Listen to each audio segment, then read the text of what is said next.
Yo, what is up guys, it's Flark, and I'm coming at you with a different type of video today. You may have heard about the possibility of a 10.1 PvP talent rework.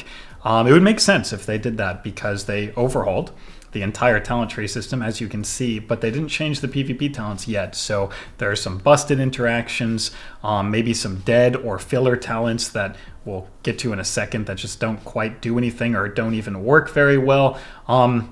So it'd make a lot of sense for them to want to modernize their PvP talents, much like these talent trees, and bring all of your class building into this new era of World of Warcraft. So it'd make a ton of sense if they wanted to do that, and I encourage it. And also, I would like to provide some suggestions, maybe feedback from somebody who's played thousands of hours and slaved over Theorycraft for DK. I believe I could provide some useful stuff for this rework, I swear. And Blizzard, if you're watching, I'd like to further that by saying I'd like to do this with reason and with balance and try and be lack of bias here. And that I would like to take the direction that you had for these PvP talents, the flavor, the class fantasy, the design space, the play style, and just enhance it. Just actually make them fit those roles, because some of these PvP talents, they just don't do what they're set out to do because of the power level or just the functionality in a PvP environment. But I'm not going to sit here and just go, oh, you know, a good PvP talent would be like if all of your damaging abilities hit like 50% harder. Like that would make Frost a lot better. Like I'm not gonna do that. I want to show like that I understand where the class fantasy is coming from, what these PvP talents were set out to do in the first place, and enhance their ability to perform in that role so we can actually have some customization and work with the talent trees that you've built here, and have cohesion between PvP talents and PvE talents, so you can like immerse yourself in build making and the play style that you wanted to promote, you know, all that sort of stuff. So please, if I could get like 20 to 25 minutes of your time, or maybe 35 because I ramble a lot, if you could just give me that. I'll even summarize it in the description below, I promise.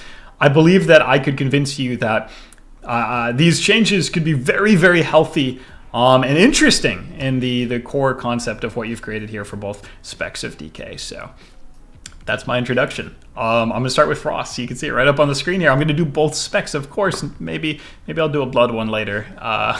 It certainly needs one, but let's start with Frost and Unholy first, guys. That's the key for me. But yeah, we're going to start with Frost. So here's what I'm going to do. I'm going to bring up this PvP talent list, and I'm just going to go one by one and just either modify it, update it in some way, or remove it if it needs be, but most of them are not going to need that, and you'll see that in a second. And I'm going to use the PvE talent calculator behind me to show the cohesion and the build development that comes from my proposed changes. So here we go. Okay, Bitter Chill. This is cool, right? Disruption, anti-mobility. That's kind of what Frost brings. It brings that as a playstyle, right? But it never ended up coming to real viability. It's just a little too weak. It used to be 12%. They nerfed it to 8%. They never like tried anything between that. It refreshes the duration, which is really cool. So you can spend less runes, but you kind of have to use those runes anyway for value out of proliferating chill, because you want to keep both things changed. And the Frost Strike changed, and the Frost Strike does not cleave. So it's not like you can keep it permanently on two targets, right? So I had an idea then. Why not just make this talent, Proliferating Chill, interact with Bitter Chill? Right now it doesn't. You can test it yourself. Go ahead and press chains with Proliferating Chill, the cleaved Chains of Ice talent, and see if the Bitter Chill effect is applied to the other target. Spoiler, it's not. But what if it was, right? Then you would have cohesion between the talents they made here and the talents they have here. And they would buff a PvP talent that did not see much value, right? So it's not like it's going to be completely overpowered because it's almost never picked. And they would do that in the same breath without even having to change it at all. Just an interaction. It doesn't even have to change the effect or the class fantasy at all. So now you could put that Bitter Chill effect on multiple targets, and sometimes, you know, proliferating strings to a pet or something. So it's got like, it's not like completely overpowered, but you could get that Bitter Chill effect on multiple targets with less button presses, and you could still refresh it on one target, but it wouldn't refresh it on both targets. So again, it does not seem overpowered to me at all, right? So there you go. Bitter Chill interacts with Proliferating Chill. Doesn't change anything, buffs the talent that is not seed play, so that's good, and keeps it right in line with Class Fantasy. Cool. One done. All right, Dark Sim. I'm not going to change this at all. It is not super used, right? But I think it's okay for you to have one PvP talent like that, because the reason it's not baseline is because it created weird effects in PvE where like things would, they always had to see if Dark Sim could like one-shot something by stealing a spell or something. It's just not really good for a PvE environment. And for a PvP environment, like, this is the best version of it. It doesn't have a cost. It's got a 40-yard range. It's instant. It's got a short cooldown. Like, it can get a ton of value. It's just that for a PvP talent slot, it's a little niche. But it's the perfect version of Dark Sim, so I want to just keep it the way that it is. I'll move on to the next one, and this one I'm very excited about. Dead of Winter. Okay. I love this PvP talent. It gives one of your buttons, a core rotational button, more impact around a go. And in turn, it increases the cooldown of that button to make it so it's not just like, pick this and be overpowered, right? That makes sense. Give something a lot of weight, but then also increase the cooldown to make sure that it fits that. Here's the problem. You have this entire Remorseless Winter package here that it really isn't used at all in PvP. And now it's just even worse, because if you ever pick Dead of Winter, all of those talents just get nerfed for no reason. So what if instead, Dead of Winter did exactly what it does, keeps the cooldown increase, but also adds a damage increase? So what that does is, it gives more Class Fantasy around building like that big Remorseless Winter go, press 45-second cooldown button, and this is going to be scary, right? Which is exactly what they were trying to do. And enables build customization. Look at that, all in one change, because you never use Biting Cold, Gathering Storm, or Everfrost in a PvP environment ever. And one of the problems with Frost right now is that its customization is actually a little weak. You can't use the breast stuff in PvP, so you can't use Horn of Winter. Frost Scythe is terrible. There's just not a lot of customization besides dual wield versus two-hand. And even that's just this one talent down here, right? So adding build diversity while improving upon the flavor of this PvP talent seems like a no-brainer, because if this had a damage modifier on it, then it would scale multiplicatively with this modifier and that modifier and that modifier, and then maybe you're like, oh, this 45-second go with all of those talents and Dead of Winter really could be impactful, and it'll stun them in that go. And again, I cannot stress this enough. Nobody's going to say that and be like, yeah, I bet you want more damage, noob DK. If you look at details, if you ever look at Remorseless Winter's damage done in a PvP environment, tell me where it is on details. Tell me where it is. You'd have to scroll all the way down to see it. Nobody's like, oh, I died to the 2300 Remorseless Winter tick, right? So this is okay, right? I'm trying to think about how it would actually impact the game. And I think opening up the build diversity here, allowing us to take, that's 3 talents, remember. That's a lot of investment. You have to pick 3 talents to get the whole Remorseless Winter package. But with a Remorseless Winter damage modifier on this PvP talent, you could really set up an interesting 45-second go as Frost, and I love the idea of that. So what do I think it should be? 30, 50%? Look, that's what these modifiers are, right? That one's 35. That one stacks up, could go up to 100. That one also stacks up, can go up to 60. So I think a 50% modifier in exchange for over doubling the cooldown of the ability makes, remember, this over doubles. This is more than double the cooldown of the ability. So doing 50% more damage seems totally reasonable. And again, nobody's once died to a massive Remorseless Winter tick, okay, guys? So you're not scared of this. Okay, I know I harped on that way too much, but I really want them to consider these things, because I think that would be so cool, opening up this package in PvP. I love customization. Okay, Death Chill. I want to keep this. They've done so much reworks to it. It has an AoE root effect. It has a single target root effect, and that's pretty decent peels from a spec that likes to be able to peel. I think that's really cool. So here's what it needs to do. Keep this exactly the same, but when you root them, It does not remove the Chains of Ice effect. Because right now it does, right? You change them, you spend a rune, and a global. Then you change them again, which spends another rune and a global and adds a root. But then it removes the original Chains effect. So then you would have to reapply Chains again. So that's 3 runes and 3 globals for a root. I mean, this is ridiculous, right? Just don't have Death Chill consume the Chains of Ice. It doesn't even say that it does that in this tooltip anywhere. So just make it literally not the case. Oh, and again, make it interact with the talents that you added into the game, like proliferating. Right now, again, Death Chill does not interact with this. If you have PvP talent, Death Chill, and you press Chains, and it double chains them, then you press Chains again, it will only root 1. And I'm not saying like, oh no, poor Frost, like it needs to be able to root 2 people, but like what's the point? Nobody picks this, so it's okay being a little bit better, right? Nobody picks this, like maybe in very, very niche situations, but come on, nobody's like, oh man, Death Chill lost me the game again, right? So if you're doing a PvP talent rework, just take out the negative that's costs you a 3rd rune just for a root, right? And a Chains of Ice effect. It's not even on the tooltip, and have it actually interact with your talents. Okay, I got to move on. I'm rambling. I know this. It's what I do. Okay, we're 4 done, though. We're 4 down. Delirium, fine. It's disruptive. It's applied immediately. It's not very clear which movement enhancing ability is affected by this, but they can't add an entire list of abilities just to the tooltip, so it's going to kind of be noob unfriendly, right? But it's cool. It's niche, but it's powerful, and it's easy to work with. Keep it as is. Okay, we're going to skip Necro Aura because it's so boring. And I'm going to give some ideas for like damage enhancers that are a little less boring, but let's skip it for now, and we'll get to that at the last. Rotten Wither. Okay. You'd think that I would say just remove this. You'd think that I would say that, and that's a fair point. But I'm actually going to do you one better. D&D is so clunky in PvP. It is so clunky in PvP. It always has been. Whenever they added this like functionality where D&D does stuff for Frost and can do stuff for Unholy, it just feels really bad because the stuff isn't on demand impactful enough. It requires some sustain, some staying in with it.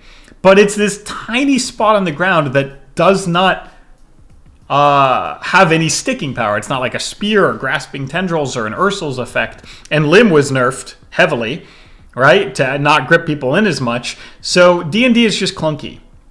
And Rotten Wither is the most humiliating talent ever added to a game. In that if you picked it, they're literally laughing at you. Like, I can't believe, like Blizzard, not even me, just some dickhead. They're laughing at you. Like, oh my God, we made this as a joke and somebody actually picked it. Like, this is such an embarrassing talent. It does actively and aggressively nothing, right? If somebody stood in your D&D for the full duration, I think you'd hit them because absorbing healing is like extra damage. That's all it is. It's like super damage because it ignores damage reduction effects. You'd effectively hit them for like 3,000 from a PvP talent on a D&D. Unbelievable. Okay, so obviously we know it's trash, and you'd think that I would just remove it, but instead, watch this. Rotten Wither makes your D&D an aura. Doesn't affect PvE in any way because it's a PvP talent. Makes it an aura around you. So the D&D follows you. It walks with you. And you could either have a D&D modifier or a higher absorbing healing component or both, right? Because right now, this PvP talent could be buffed by 10 times and it would be probably just barely playable. So why not give it the aura effect, increase the base damage of D&D, and give it the healing absorb? That's rotting and withering. It's even within the class fantasy. Rotten Wither doesn't mean just put it on a place on the ground. Rotten Wither could be everything around you. You're an Unholy Death Knight or a Frost Death Knight and you're rotting. Now we're talking about Frost here, and I'm going to get to that in a second. But of course, when I get to the Unholy section, I'm going to nod back to this. But you're rotting everything around you, right? So for Frost, an aura means the cleave obliterates that you get follow you and have value. It's not quite as class fantasy, but hey, they're the ones that put cleaving strikes into the game. So I'm just saying let's make it usable in PvP, okay?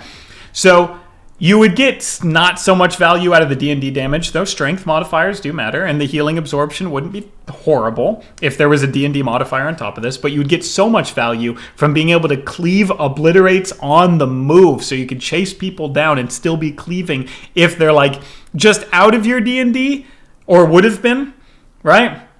But you could follow them out and get a couple more cleaves in, right? And you could maybe get one more limb pull. And D&D is clunky, but Aura D&D would not have that same problem, right? And for Unholy, of course, I mean, it would be, you could add Defile, you could add the D&D modifier from Rot and Wither, then it would follow you, you would be rotting them as you moved, you would be absorbing healing as you moved, you would be buffing it, and it would get bigger and bigger with Defile, and it would like surround you everywhere, and that would be cool, right? And no, before any anti-DKs come in and be like, great, oh, so you press a button, you win the game. It literally hits for 600, bro. I mean, these changes are exciting and they're fun and they're class fantasy. But my God, even with an aura and a damage modifier, this thing may never be taken. So at least we could start there. So, summarize. Rot and Wither, and I'll get to the Unholy section in a second, but Rot and Wither is now an aura. D&D is now an aura that follows your character around rather than something you put on the ground.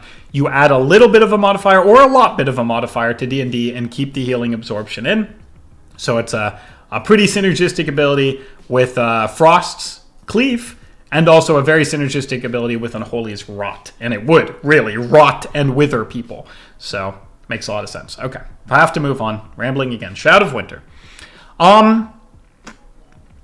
Obviously, this is a slap in the face, right? Because Hardstop Aura was replaced by this, and I don't think anybody's taken it since the Cold War. So there's really nothing to say about this other than it would have to be hyper buffed, but then it would be like a passive hyper disrupting. Like it would have to be like 60% to be useful, and then people would just get annoyed because it's completely passive, and as long as they stand next to you, they literally can't have any range on their spells. But that would be the only way that anybody would use a PvP talent slot for this. So what if they made it like a component? Look at this. Dead of Winter, Shroud of Winter. Can I do them one better for class fantasy? What if it was enemies within 8 yards of you while your remorseless Winter is active? Reduces the range of their spells and abilities by 70%. Okay, 70% is a massive number. I get that. But this talent has never seen play. And I'm recommending that it's now tied to an ability with a cooldown rather than being entirely passive. So, of course, it would need the buff from the fact that it's never seen any play and the buff from the fact that it's now being an ability tied to an ability rather than completely passive. It makes plenty of sense with the class fantasy. Even the naming works out well. So, my proposed solution, Remorseless Winter activates this effect. It goes down when Remorseless is down, and is up when Remorseless is up, and it's 70% instead of 30%. So during that window, it's insanely disruptive to the range of people's spells, which is still pretty niche. But outside of that window, it's not active. So it's not Hardstop Aura Mark II, and even if it was active all the time, it would still never be as good as Hardstop Aura. So I think that's a great change. Okay, look how many we've gotten through, and I've only talked about removing one. Every single one of these ideas, both from class fantasy and from power, is salvageable. Spell Warden, bye, gone, go away, leave. Nobody wants this. Good riddance. Get out of here. Okay? Bye. Take this shit out of the game. Unnerf Deathstrike fully. Let us have active mitigation. Replace this with transfusion. Transfusion you already had in the game. It buffs our active mitigation, allows for more Deathstrike presses during a window, and it has a cooldown. It's not passive. It's not passively destructive to an entire type of damage. It works as active mitigation. Transfusion isn't even that much invulnerability because it has a cooldown, and it's because it if I recall, it reduced the runic power cost. Maybe you could add a little bit of a healing buff component as well. So you just get like a good amount of heals during that window, but you still have to spam Deathstrike, which doesn't do any damage. So Transfusion, not Spell Warden. Transfusion, not Spell Warden. Easy. Get it out of my game. I just stop nerfing the spec based on this terrible talent that you put in here. Bye. Cool, done with that one. Strength is perfect. Keep it in the game. 1 minute cooldown, short range, 4 seconds, but it's off DR. It's got downsides because it's got a long cooldown and a short range. It's got upside because it's a straying off the DR of our other CC. Keep it exactly as is. I'm not even asking for a buff. Could be 5 seconds. I could ask for that, but I'm not going to, because that's what I said. I'm going to keep this bias-free and balanced. Keep that at 4 seconds. That's fine. Okay. We have just done every single PvP talent for Frost. Left it with Necrotic Aura, right? This just makes you do more damage. Kind of boring. If they wanted to add an extra damage modifier, I think they should do it with Tundra Stalker. Tundra Stalker from Legion was a huge Frost Strike modifier when an enemy was rooted, and a crit modifier when it was snared, or is it vice versa? Is it 15% damage when they were snared and a 50% modifier to crit when they were rooted? That's awesome. Just put that back in the game. Frost Strike crits would be really big with that. They're always snared, so it's pretty much like 15% more Frost Strike damage, which is really cool, and it would synergize with Bitter Chill, because you would want to Frost Strike them to keep Chains of Ice up, and Frost Strike them while their Chains of Ice is up. It means they're snared, so they take 15% more damage from Frost Strike. It's not 15% more damage from everything, by the way. I'm not saying make all your abilities do 15% more damage. It was specifically Frost Strike. That's what Tundra Stalker did. So, Tundra Stalker, 15% more damage when they're snared, 50% crit when they're in a root, but remember, roots break, so it's not like you just have 50% crit to Frost Strike all the time. That's not what I'm suggesting. I'm suggesting things laced in thought. And yeah, you'd have a big Frost Strike crit, which would actually synergize with Cold-Blooded Rage and Icecap. So again, we're harkening back to how it synergizes with things put into the game. Cold-Blooded Rage, Icecap get a ton of value for that. Also, it'd make Death Chill more valuable or Bitter Chill more valuable. So I'm not only synergizing with their talents, I'm synergizing with the PvP talents that I proposed got updated. Oh my god. I'm getting an ego right now from how good of ideas these are. I'm getting an ego right now. I'm sorry. I mean, my ego is already so big. This is a problem because it doesn't fit in my tiny 5'7" frame. But I'm telling you, these are perfect changes. And the Tundra Stalker damage to Frost Strike, we love having our spender do damage. Everybody's on board with that. It's only a PvP talent change, so it does not affect PvEers in any way. And it's just good modifier. So take Necrotic Aura out, replace Tundra Stalker, boom, Frost, done. And I will summarize all of those in the description below. How cool is that? Let's go into Unholy. Okay, going to be a little quicker because I already talked about a few of these, so let's get those out of the way. Let's get those out of the way real quick. Dark Sim. Talked about this in Frost. Keep it in the game as is. Spell Warden. Buy, replace with Transfusion. Talked about that. Rotten Wither. I talked about this ad nauseum. Keep it. Do the exact same thing with Unholy version. It should be the same for all three specs. And with Unholy, you can synergize it with maybe Defile and double D&D and actually have some rotting and withering pressure as it grows bigger and bigger and bigger and gets... That's actually class fantasy like crazy. Okay, so now we're done with those. Reanimation is the Dark Sim treatment, except a little less so. Dark Sim is a little bit more niche and skill-based and impactful. Reanimation is very clever, and it actually does very much fit in the class fantasy, and it's funny and hilarious, and it's not the most competitive PvP talent I've ever seen, to be gentle. But it's, for one slot, I think it'll be okay, especially since right above that, in Raise A-Bomb, I'm going to make a change there to free up a talent spot. So yeah, again, it's for the memes, of course, but the memes are good. And if there's ever going to be a meme PvP talent one, I think this is the best one. Okay, so Raise A-Bomb, I've said this a million times, and I'm going to say it one more time. This should not be a PvP talent. Just make Army of the Dead switch to Raise A-Bomb in PvP. It's a dead talent. Having a dead talent in the game is terrible for beginners. They have no idea what's going on. They're like, I picked this talent. I can't use it. That's so weird. Oh, so should I not pick it? Oh, no, I should pick it, but then I should also get a PvP talent. That's forced now. Like, that's bad for beginners. It's bad for design. It's not interesting. Make this switch to Raise A-Bomb. Then your PvP talent rework actually makes more sense, right? Because right now, you're going to see Necrotic Wound still insanely good. Raise A-Bomb forced. If you have Army of the Dead, forced to pick this for that talent to do anything, which means we have two locked-in PvP talent. You could do all the rework in the world. You could do all the reworks you could possibly want, and it would never matter if we have no available slots because of forced talents that you put in here. So that completely removes the need for Raise A-Bomb.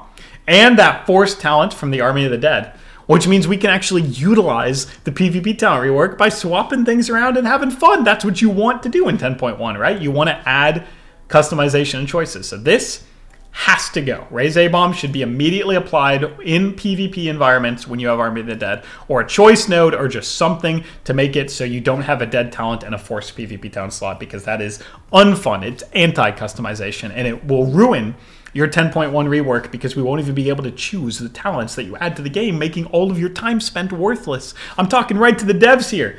I'm trying to save your time. Okay, necrotic wounds, you can keep it as is. It's a stackable mortal strike. They nerfed it, much like they did with Fury, to make it not as oppressive. It's stackable, it heals you, it has an interesting way of putting it on them. It doesn't refresh duration, so it's not permanent. You have to actually do it in goes. It has all of the counterbalances and counterplay built right into it, and after the nerfs, I think it's exactly where it needs to be. I know this is where people want me to talk about Necrotic Strike. I can't do that. That ship has sailed. I mean, it's just too.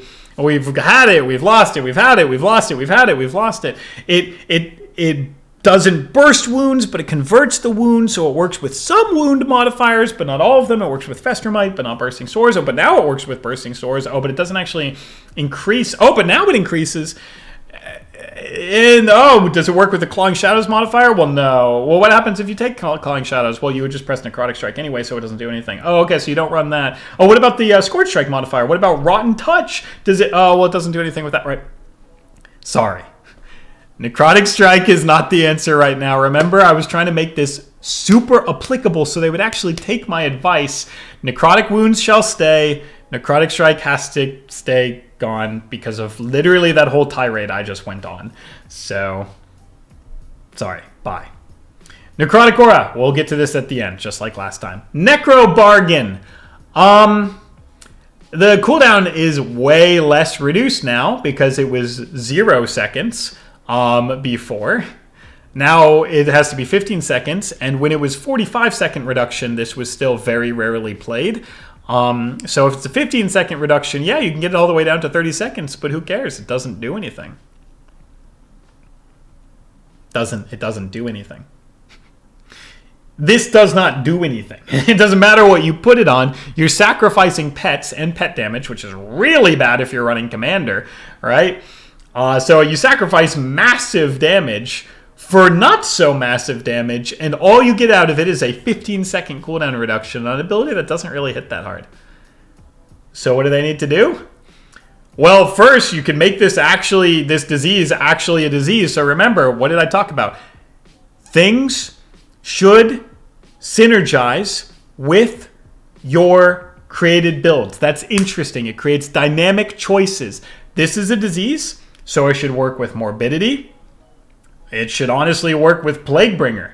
Causes your disease damage. It doesn't say Frost Fever, Blood Plague, and Virulent Plague, right? Your disease damage. So things that are... You used to do this. You used to do this in like vanilla and stuff. Things were classified as diseases. I'm not saying diseases because DK wasn't until Wrath, but that's how they used to design the game. Things were classified as something, and they always had these interesting interactions. This is a disease. Make it affect things that diseases affect, and then maybe you can have some synergies with the fact that you have Crypt Fever because you're removing all the synergies that pets have with all your pet modifiers. So it's terrible. It's absolutely terrible, but if you can make it tick really fast from Plaguebringer, and then a couple refreshes would actually make the damage really, really high, and it gives you morbidity value, so it's just like 2% extra damage whenever you press it, with a 30-second cooldown, so you're getting that 2% extra damage a lot. I could finally see this having some use, but right now, I think you're choosing a PvP talent to weaken your character. And that, Blizzard, is what I would leave you with on Necromancer's Bargain. You're choosing a PvP talent to make your character weaker.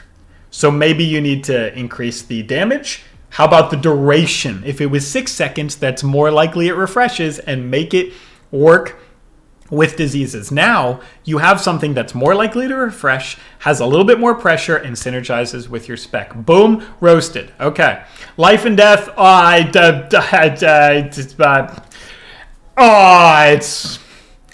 It's got an internal cooldown, so you generally just randomly sneak a hot in and heal for 300, and then it's on internal cooldown. That you think this would do a ton of healing because you're healed for 5% of all of the healing that people get, except it's just procced and then goes on internal cooldown instantly, so you're not healed for anything ever at all.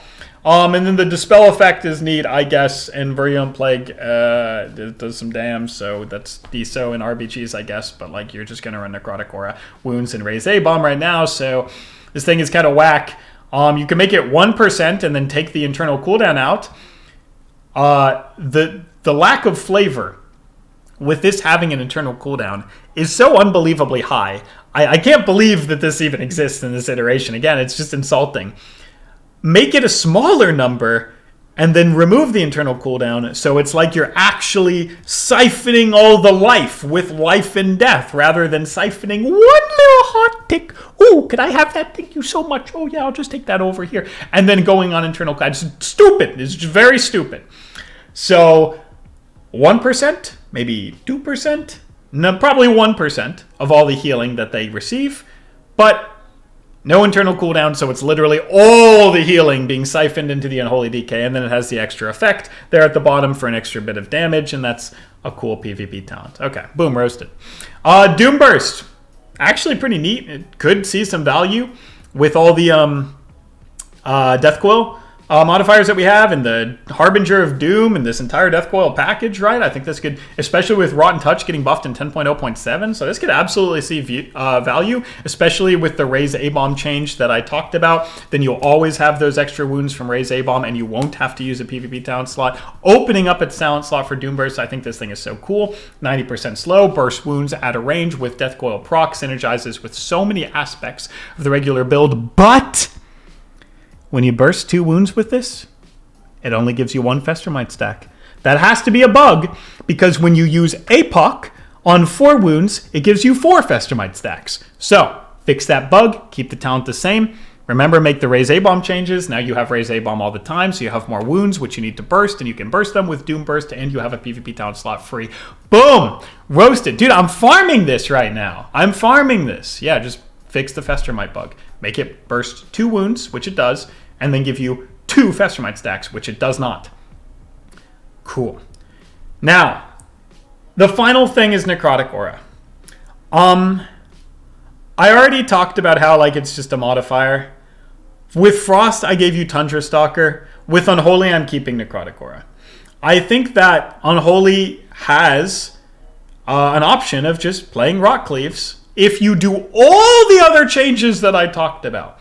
So, having a buff for you and your teammates, maybe it's a little boring, but it will fit in right in with all of these other changes. And the idea is that making the other PvP talents good, like I did, like remember, Transfusion, not Spell Warden, Strang is great, Rotten Wither, completely reformed, way better. Necrotic Wounds, an absolute staple. Bargain should be super buffed. Doom Burst, actual value. Life and Death, probably only RBGs. It might not make this a complete staple, but when you can take it, you'll really feel that extra rot pressure. And that's the final talent. I wanted to, as an aside, say I really handled this by trying to work class fantasy, balance, and power into what they've already designed, as you saw. But if you have some clever ideas that don't just go like, oh, and then he shoots out a laser beam and does 1,000,000 damage, that would be such a cool piece, right? If you have like really decent ideas. Here's one that I heard and wanted to talk about, and it's going to get the conversation going in the comments below. So sorry, I spoke over myself.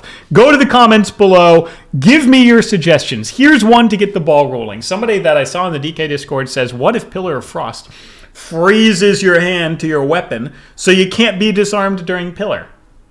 And I didn't suggest that in my Frost section because I want people to discuss it rather than just for it to be one of my suggestions. Because while it is extremely flavorful and so cool, it does make it kind of like no counterplay, right? You press Pillar, that's when they would want to disarm you. Now they can't. So what's the point? I mean, Before it was like pillar, okay, you got to disarm it. Now it's pillar, okay, I can't. So what's the point? I can disarm them after pillar, but that doesn't mean anything, right? So there's not really any balance or counterplay there, right? You can make it so it reduces the duration of disarm, and that kind of loses the fantasy, right? Oh, it freezes your hand to your weapon, so they can only take it away for half the time, right? That doesn't make any sense class fantasy-wise. Not the end of the world, but that's why I opened it up as a discussion. Good. This opens up the floodgates now. Go down to the comments below. Talk about what I just said for the possibility of a pillar disarm and what you think could work or not work, class fantasy, balance-wise, and then talk about your own PvP town ideas, and I will take the best ones and I will add them to my description. So you better get conversing, okay? That was pretty fun, actually. I enjoyed this video. I hope that somebody watches it and sees some of the changes. I hope somebody at Blizzard somehow gets a hold of it, and hope that it can provide some useful suggestions for our game to just be better as a whole. Okay, I'll see ya. Bye.